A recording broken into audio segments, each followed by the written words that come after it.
Muy bien, continuamos. Partido Aragonés, doña Elena Ayue.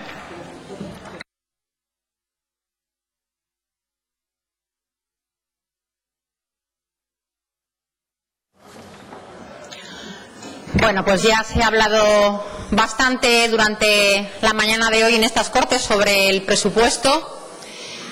Vamos a seguir hablando durante esta tarde y me imagino que durante muchas semanas e igual meses.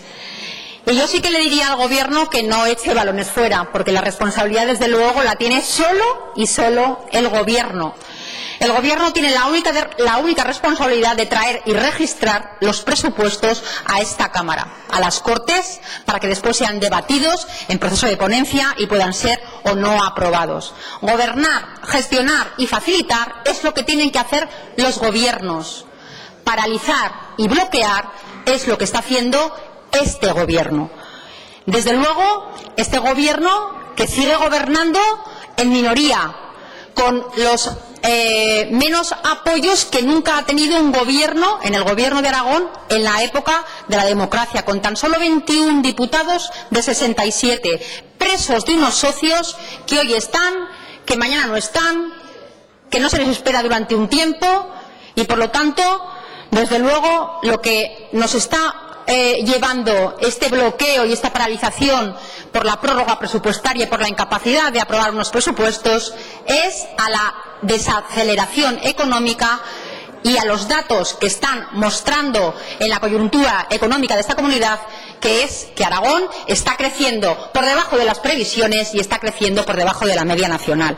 Y ante esta situación coincidirán conmigo en que, desde luego, la prórroga presupuestaria no favorece para nada el crecimiento económico de una comunidad como la aragonesa. Decir lo que ha dicho el presidente Lambán esta mañana, de que aun con prórroga Aragón sigue avanzando, es reírse y cachondearse así de claro de todos los aragoneses. La pregunta que les hago es: ¿van a tener sí o no la capacidad de alcanzar la mayoría suficiente para que Aragón cuente con presupuestos en el 2017? Porque a mí me parece que cada día están más alejados de poderlo obtener. Y desde luego, si no lo consiguen, ¿qué va a pasar? ¿Qué va a pasar? Este presidente del Gobierno de Aragón ha desautorizado al consejero de Hacienda para negociar los presupuestos.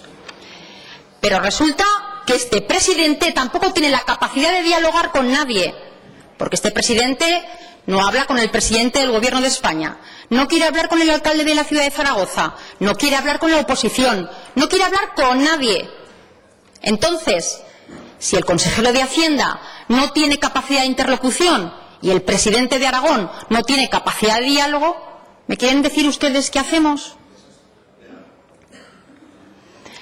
¿Cómo se va a alcanzar ese deseable acuerdo? Pues yo creo que lo tenemos un poco difícil. Desde luego, también les digo que no me extraña, porque fiarse de ustedes es bastante complicado y complejo, y por lo tanto entiendo algunos de los argumentos que utiliza el partido de Podemos. No me extraña, como digo, porque en un principio ustedes trajeron un PowerPoint que desde luego se caía por su propio peso. Después trajeron un borrador que no coincidía en absoluto los datos que vendieron en el PowerPoint con los datos que luego vinieron en el borrador. Nos siguen engañando con las cifras. Sigue habiendo fuertes recortes en inversión, recortes en carreteras, recortes en programas de activación de economía, etcétera, etcétera. Y desde luego, como digo, sigue habiendo insuficiencia financiera para el pago de las comarcas, así como para el pago de la extra y otras muchas cuestiones que se irán abordando cuando de verdad tengamos el debate real de los presupuestos. Desde luego, este presupuesto tiene muy mala pinta, este borrador de presupuestos. Parece que va a tener el mismo problema de agujeros presupuestarios que el del 16, y desde luego este borrador está lleno de goteras importantes que no se solucionan con simples parches. Y les digo, señores del Gobierno, este presupuesto está enladrillado. ¿Quién lo desenladrillará? El desenladrillador que lo desenladrille, buen desenladrillador será. Traigan el presupuesto, desbloqueen el proceso de prórroga presupuestaria para que se acaben los nubarrones que tiene esta comunidad autónoma y podamos seguir prosperando como lo hemos hecho durante estos últimos años. Gracias.